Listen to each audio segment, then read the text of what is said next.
Welcome to the Renaissance Achiever. And today we have special guest, Jalyn de Moors. And I will share, before I go in and read her incredible bio, I'm just going to share a story of how I met Jalyn because I feel there are no coincidences in life. I believe there are no coincidences, and how we connected felt very divinely woven. Mm. So I hosted a baby shower last year, and it was kind of a last minute thing. I threw it together for a friend. It was last September, and Jalen was one of the guests at the baby shower, and I didn't know her at all ahead of time. And it was really busy running around hosting things. And I feel like I was super awkward and scatterbrained that day. But I got to briefly get to know her. And then I thought, I'm probably never going to see her again. I don't Mm. know, right? It was just a guest at the party. And then I think it was less than a week later that we ran into each other again I in think Atlanta. so. Yeah. Yes, at So the restaurant. at the restaurant. So I was at a business conference in downtown Atlanta. So where we had met was like skirts, suburbs outside of Atlanta, hour from the city. And I was a week later, I was in at a business conference in downtown Atlanta and we were having a lunch break and I was at a restaurant with some other women that were in my mastermind that I was in last year. And after lunch, my business coach who was just visiting for the business conference, she said, "Hey, let's all take a group photo." And so she gets this pretty woman from the table next to us to take our photo. And she's like, "Hey, can you take a photo for us?" And I look and it's Jalen. And I'm like, "Oh my So cute. gosh, I know you. I just met you last week." And this was in a big city in a random Mhm. restaurant. I'm never in that part of town. It's this conference. And the fact that you're at the table next to us and that Brooke actually reached out to you and got your attention. And so to me, I took that as a sign that, okay, God wants me to connect with this girl because what are the chances? And I knew you were a musician as well. So, okay, right there, we both have that in common, but you're doing this full time. Yeah. And so I started following you on Instagram and I loved your energy. I loved what you were doing, seeing you go after these big dreams and living a creative life. I just love seeing other people win online. And then when I see that Same. they're Mm. ambitious, I'm like, ooh, that's my people. They're ambitious and they're doing things and they're brave because I know the internal work to live that life. It takes so much internal work to step into that place in life. And so it's Yeah. something I admire. So I think we just started chatting and connecting through Instagram. And then I was like, "Hey, can we go get lunch or breakfast sometimes and just get to know each other?" And she was down, and we got to do that, connect once at least in person before Mhm. I moved away from Georgia, and so I'm kinda sad, but I know that we will still keep connecting over time. So I'm grateful that you're here today, and I will read your incredible bio. So Jalyn de Moors is a recording artist, songwriter, and vocal coach based in Atlanta, Georgia. She has performed for legendary artists such as Lionel Richie, Gladys Knight, and has spoken on prominent stages, including State Farm Arena and Morehouse College for the Mormon Tabernacle Choir Hope World Tour. Her career has taken her to land lead roles on musical theater stages, film and television appearances, as well as speaking engagements at mental health summits, faith based events, and collaborations with numerous recording artists and Grammy Award winning producers. In 2021, she founded Demos Music, where she coaches professional singers, beginners, and actors, helping them discover their unique voice and build confidence through vocal training. That is incredible. And I love having creatives on the Renaissance Achiever because most people are entrepreneurs, but I am a creative. And I think entrepreneurs are creatives by nature. They're creating businesses. And to see someone in the arts and to be living that life and saying, oh, it is possible, because so much narrative in our society is you can't make it as an artist, you can't make it as a Mm. musician. That's your side hustle, that's your passion. Yeah. Go get money somewhere else and then just do that for fun. That's a story Yeah. I've been told over and over. So I'm just curious as I guess what was your journey in becoming a creative and making this your Mm. full-time life? Wow. Well, first of all, it's so great to be here with you, Sarah. And Yes. just connecting with you is always the best because we are both creatives, and I feel like we are just very open and honest about our journeys. And I love like learning from other people and getting to share also a part of my journey. So thank you for having me here. You're welcome. So as far as getting to the point where I am today, it has been was that the question? Yeah. Like, how did you Sorry. get on this creative journey? Yeah. How did I get on this creative journey? I feel like this journey rather chose me. And because it chose me, I feel called to step into it as fully as possible. When I was young, as a 10, 12-year-old little girl, I did my first musical on stage in front of an audience of maybe 100 people. And Wow. when I sang in front of these people for the first time, I got the lead role. There was only one other girl who was, vying for that position, but I ended up getting it, and after that experience, I really just felt so drawn to music, and I was always singing around the house, and I ended up taking a summer of voice lessons after that, and things just really started to take off from there. And so this journey of music is something that I never can go a day without thinking about. And so this is something that really feels so ingrained in me that I can't ever see myself never doing music or performing or teaching in some way. And so I have experienced, the ebbs and flows, the highs and lows of what it takes to really go for your dreams. And it's not easy because when you're doing when you're in a career that is so forward facing, you're in front of people, lights, cameras, sometimes live television, sometimes it's taped, sometimes your music, cuts out, or, maybe you have technical mic issues or whatever it might be. You're opening yourself up to criticism and maybe falling in your dress on stage can be really overwhelming and really nerve wracking. And over time, I've really had to strengthen this muscle of just being resilient and showing up as authentically and as presently as I can because Mm, at the end of the day, we are all just doing our best, right? We are all yeah. imperfect. And that helps to take some of the pressure off when I am, on stage in front of 15,000 people or when That's there's 20 crazy. cameras in my face. I just try to exercise some of the grounding tools that I've learned over the years just to stay present.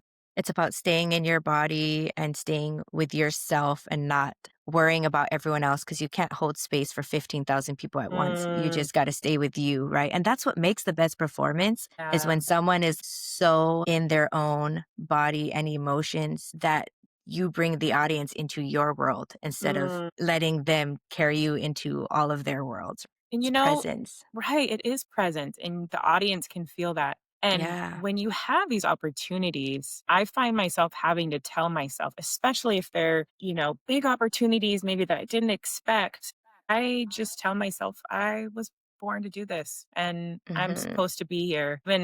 Um, even if it does feel overwhelming as you're just one person in a sea of all of these people and moving parts and lights and cameras and all the things. And that helps me to really just stay grounded. There was Yeah. actually an experience I had last year, opportunity to be a host for the World Tour for the Church of Jesus Christ of Latter-day Saints. And it was held at the State Farm Arena as well as Morehouse College. We did two different shows during that week. And I remember being backstage during the show. I had just gotten off, and so I had the program in my lap, to see where we were at in the program. And I was sitting there and I remember being so present. It's like I could smell everything around me. I could feel everything around me. And I felt so much gratitude, Sarah, because prior to that moment, although I've performed on many stages, I've done a lot of things with music. Because of a lot of the internal struggles and things that I had gone through prior, a lot of traumatic events and things, I never truly felt present in my body, and I could never truly Mm. appreciate the opportunities that God was handing to me. So Mhm. finally, backstage at Morehouse College, this historic place with these incredible individuals, I felt so present and so good because I finally appreciated all of the work, all of the internal hard work that I had done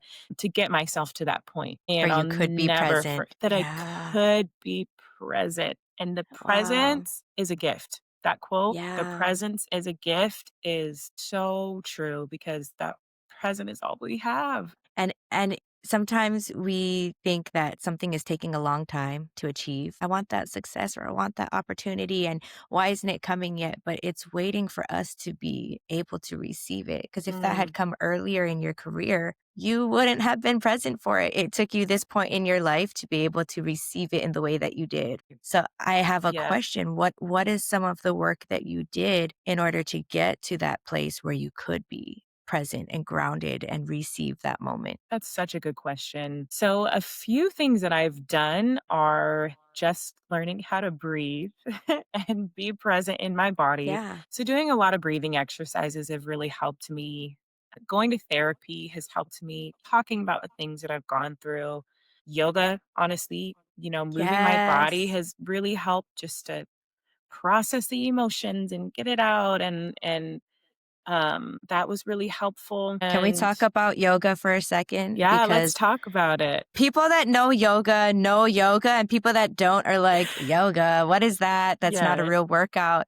And to me, the biggest gift of yoga is that it does connect you to your body, Mm, that it connects your mind, your spirit, and body come together. And that is the gift of presence right there. That's where you're mm, exercising how to be present because you're slowing down. And especially high achievers and busybodies and ADHD, we're mhm, always on the go running around and doing a million things, high energy, and then to slow down and just be aware, how does this feel in my body? And mm, connecting that mind and body spirit together, it feels so good. And I always feel like I'm coming home to myself when I slow mm. down and do yoga. So if you Yeah, haven't tried it yet, that is a great grounding tool. yeah, Yeah. I second that. It is so good and such Yeah. a quick way to go back home to yourself. Yeah. Sorry. And continue on. What else was part of your healing journey? Hmm, what else was part of my healing journey? There have been several things that I've done to really help. And one of the things that I did was I moved away from the place that I grew up. I completely Mhm. moved away and I lived there for 15 plus years. And so I moved to a new area out of state in California. And I was only originally supposed to be there for the summer and I felt called to stay there long term. So Mm. I didn't know anyone in the area, didn't have any friends, had no family. And so I was really just forced to build from scratch, build myself from Yeah. scratch. And so that looked like spending a lot of time with myself and journaling and writing music, writing about how I was feeling. I mean, some of my favorite songs came from that period of Wow. after this major storm and I was doing this cleanup. I wrote music. I wrote a song called Warrior. I felt like I was a Ooh. warrior within. I wrote a song about self worth during that time, and those are unreleased. I will release them soon. We're ready. Yeah. Let's hear it. Aw. So, yeah, I think that just taking time for yourself when you can is really important because you spend the most time with yourself. You literally spend Yeah. 24/7 with yourself, and so I think we owe it to ourselves to be comfortable in our bodies and to heal and to Yeah. find that healing.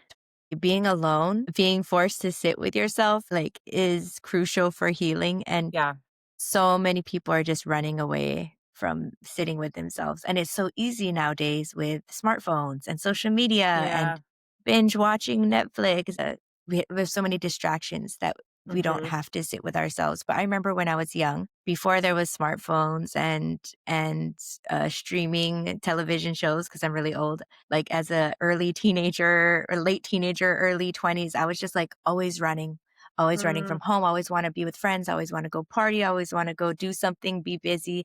When, I went through different life situations and also moving away from home where I don't have your people anymore, you're trying hmm, to find yourself, sitting with that discomfort and that loneliness was absolutely crucial for healing and just hmm, feeling whatever was coming up, right? And absolutely, songwriting has totally been my therapy in the big yeah, moments where it's like, I don't know what to do with these feelings. And yeah, I have to write a song. That's the only way to get it out. Actually, I have hmm, a song where one of the lyrics, it talks about all the things we've been given by God, and it says, "He gave me my feelings so that I would sing," because that's totally where, Mm, like, it comes from, this man, need to release. So I totally second that, just sitting with yourself, and that's the internal work, is mm, noticing and feeling the feels and journaling to get it out of your head. That's yeah, big. You've done the work, and because you've done the work, it got you to this place now, and I know that you were yeah. saying when I met with you earlier this year that this year has just kind of exploded for you. Tell us more about some of the exciting things that have been happening for you. And also, I want to hear what it was like before that and what you think Mm, that catalyst was for this mm. opening of opportunities. Some of the exciting opportunities that I had this year are I went on tour with the first artist. It's kind of private, so I'm not able to share who it was, Yeah. but she was a well-known artist. I know we talked about it over lunch, Yes, yes. but I got to go to a few different cities with her and kind of see what the tour life was like and get to know her and get to know some of the people, who work behind the scenes to kind of make it all happen. And so that was really exciting, as well as getting to perform on one of the biggest stages I ever had, for an event in Salt Lake City, Utah.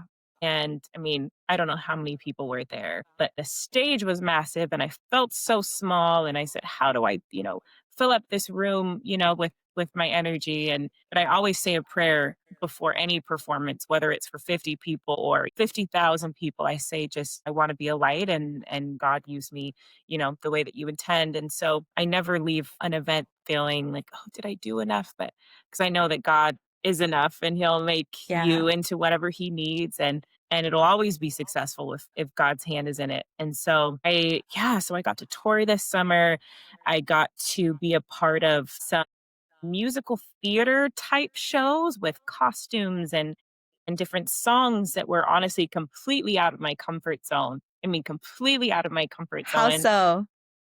So a lot of the songs that I sang were some of them were a little bit out of my range. I have a pretty Hmm. large range, but out of my range, and the style was a little different. So I sing a lot of like R&B, I sing some gospel, I sing soul. These songs were really upbeat, and mostly pop. And so I learned 5 songs for this show, and we had 4 to 5 shows that week, along with rehearsals. And I had to really do some positive mindset coaching to myself to say, I'm doing a good job. I'm doing my best, even though some of this music was out of my comfort zone. But I knew that I was offered this opportunity because they knew that I could do it and they wanted me to do it. Right. And so I just told myself I was here to do this job and I was qualified to do it. Right. Despite Awesome. feeling a little, oh, can I do this?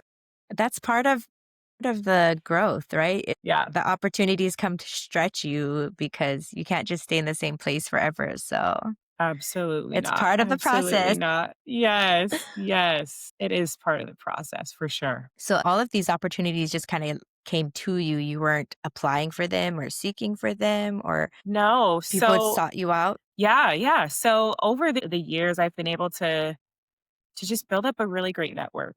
And some people will reach out to me for an opportunity and they don't even know me, but they've heard, from someone else, oh, they're looking for this person for this role. Or sometimes they do happen to come across me on social media. And so it really just depends. There's very few times where I've actually had to seek out an opportunity. They really just come to you when you're That's aligned incredible. and in the space to receive it. Mhm. So I'm just a firm believer that if you really want something, you have to energetically align yourself with it to receive it. Yes. Visualize yourself receiving it, believe in yourself that you can receive it. And in time, these things will come to you. Some Become very that expected person. things. Become Yeah.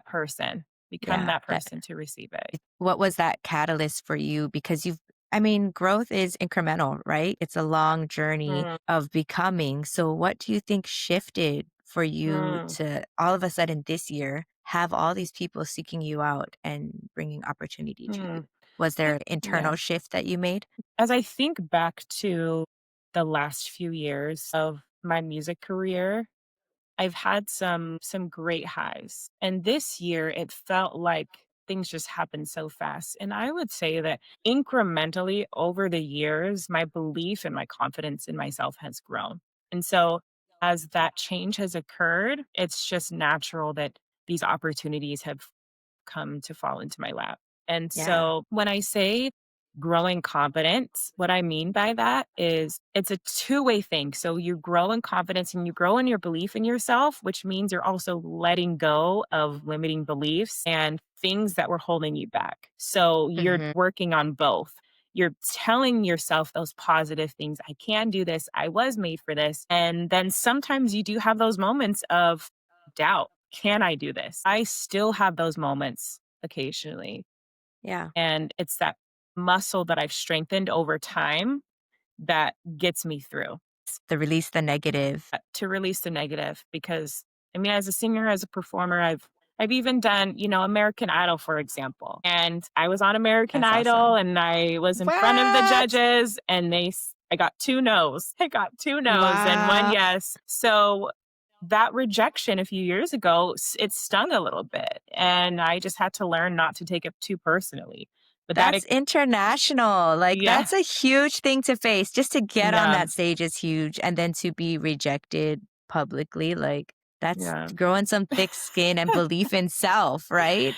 Yes. Oh my Yeah, goodness. It that's strengthens incredible. that muscle, that rejection Now muscle. I have to go look up your episode. Yeah, What? we'll see. I haven't been able to find it yet. I don't know if Yeah, they've aired it, but it was a couple years yeah. ago.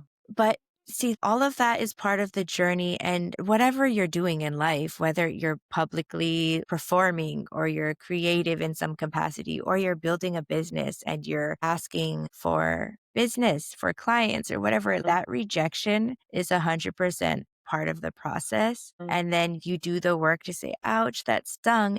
And I'm still worthy. Right? You have to come back yeah. to that place again of I'm still worthy. And what did that rejection teach me? What is the gift in that? Mm, um, right? And sometimes it's really just rejection is redirection. That yeah. wasn't the path for you, but there's a different path. And a big part of overcoming that is the surrender and trust that God is leading you to something even better. And so Mhm. when you talked about confidence, there's two parts, the releasing of the old beliefs and then And also the bringing in the new beliefs. mm, And I would say there's a third part, and that third part is the surrender to mm, God or universe or higher power, whatever your belief is, that they will carry you through in the places where you feel not enough. Like you said, yeah, before you get on a stage, you pray. That's what gives you confidence is it's not about you, and you let go of that mm, and you surrender and you say, "Hey, carry me through this. You gave me this opportunity. Now I need your help." yeah, And that is what gives you confidence to keep growing because there's an infinite power that's backing you up. mm.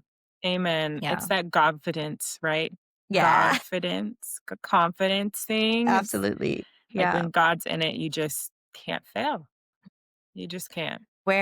Where do you see your career going, and do you have a vision for who you wanna become and what you wanna do with your music? Yes, to all the things. Yes, I do have a vision. I have a plan of where I want to go. And generally speaking, it looks like impacting a lot more people through music and through using a lot of the tools that I've acquired over the years to get myself to where I am today.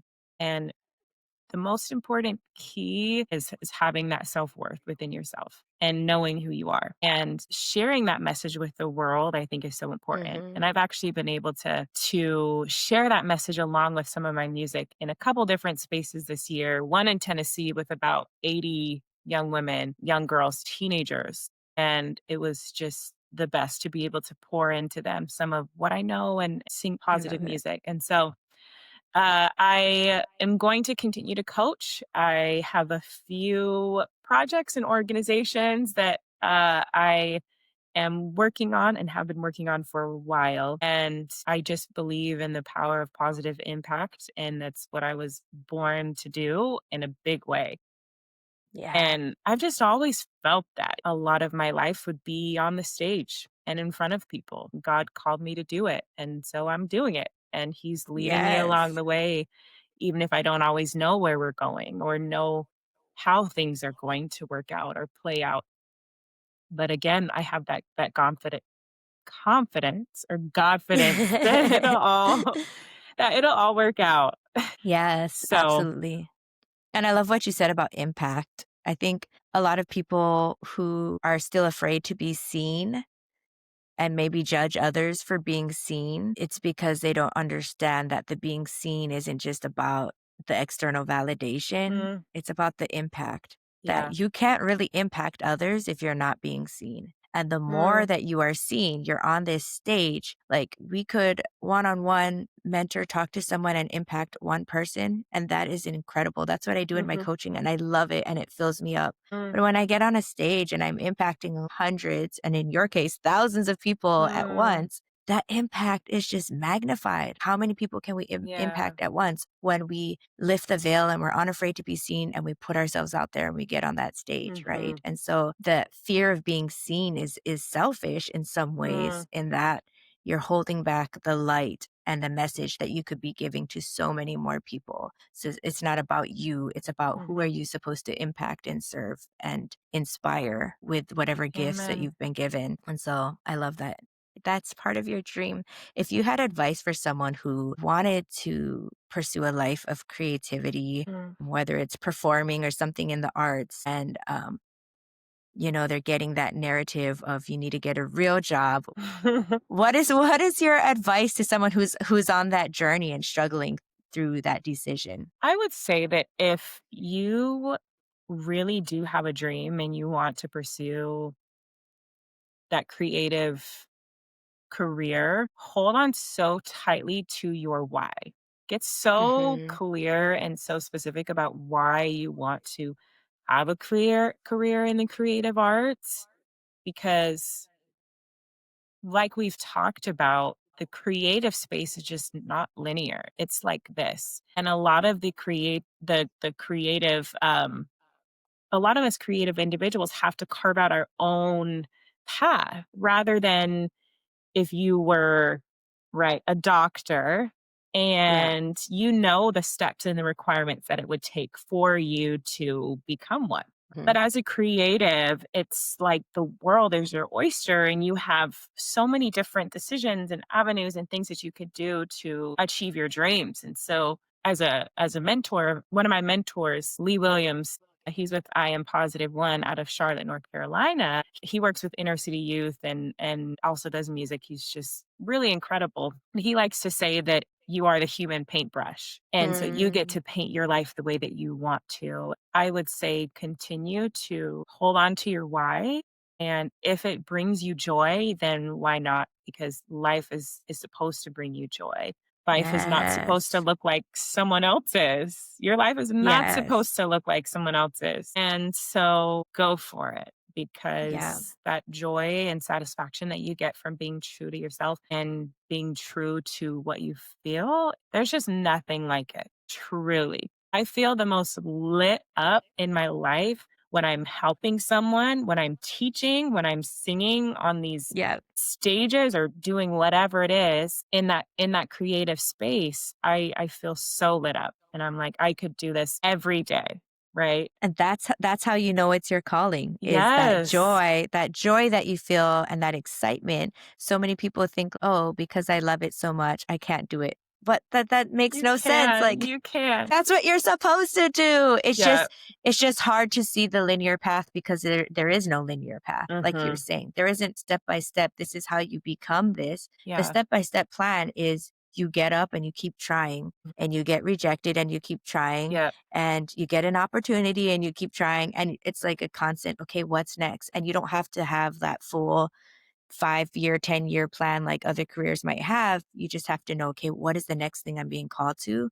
And do I Mhm. have the courage to take action on it? Because there is a Mm. big part of continuing to take action. You're in the place now where you've built up to, okay, people are seeking me out, I can receive. Yeah. But at some point, there was I have to look for opportunities. I have to audition. I have to apply. I Mm. have to put myself out there Mhm. enough that you're building a name for yourself. And so Yeah. putting yourself out there over and over again. And it comes back to this quote that I've probably used before in my podcast, but I love it. There's a Steve Jobs quote Mm, that says, "You can't connect the dots looking forward. You can only connect them looking back." mm, And so when you say the creative journey is nonlinear, that's what I think of, is that there isn't this step by step path that's very clear. It's just like, oh, I feel called to take this class and I feel called to collaborate with this person. And then now I want to audition for this. And it seems really scattered. I'm like, what are you doing? And you need to stick to one thing. But all of those are little building blocks that come together. And then in the end, you're going to look back and say, that was so necessary. That one moment was so necessary to get Mhm. me to where I am. Even if it was that one little lesson I learned from this expensive course or retreat or whatever thing that I participated in, I got this Mhm. one nugget of wisdom that was pivotal for me to get to where I am today. And so that's the creative journey, right? To just Yeah. keep going and following that joy, like you said. So, one question I like to ask my guests at the end of my podcast is, what is a dream that you have that maybe not a lot of people know about? Can be totally unrelated to anything we've talked about, but maybe an unfulfilled dream that you have. Fulfilled dream. A lot of people I think would know this particular one. And I just laugh because I love her. Alicia Keys is one of my Yes. favorite artists. And I've been in a couple spaces where she's been around and whatnot, and we haven't had a conversation. And I would love to collaborate with her in some way, whether it's writing music together or performing with her on stage. She's just an individual who exudes that light, that confidence. She's Yes. so unapologetically herself, right? And I just love being around people like that and getting to Mhm. collaborate with people like that who are just as passionate, who are just as hungry at letting go of all the things that we don't want and just and being open to the things that we do and aligning ourselves with that and being authentically ourselves. And so I used to sing her music when I was in elementary school and middle Yeah. school for all of the vocal competitions and things. And so now our paths haven't directly crossed yet. But You're doing getting some sort closer. of something with her would be amazing. I would absolutely love it. Absolutely. Yeah.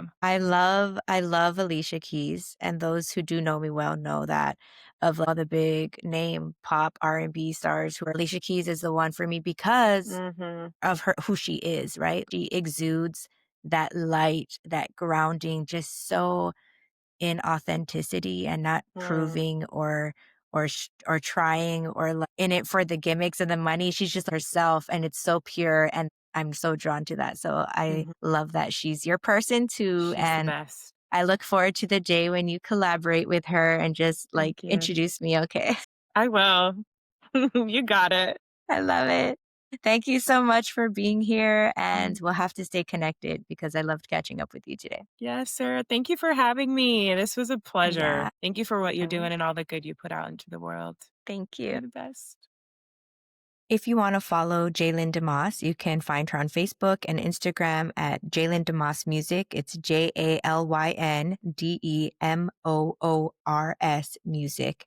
And I'll also drop her link tree in the show notes so that you have a way to contact her or find her music streaming online as well. And for those of you who feel inspired to step into your calling, to step into that passion that has been on your heart, the idea that won't leave you alone, the impact that you know you're supposed to make, but you haven't been taking the action to get you there, I am hosting a free workshop on December 9th. It's a Tuesday, 12 p.m. Hawaii time, 5 p.m. Eastern Standard Time, and we are going to go over the subconscious patterns, the thought processes, the beliefs that are keeping us stuck in inaction and not showing up in the way that we want to show up in the world and pursue the things that are important to us. I hate to use the word self sabotage, but I think that's the terminology that a lot of people recognize in that we say we want one thing, but our actions are not aligning with that thing that we want. And so it appears as self-sabotage. And I'm really going to go deep into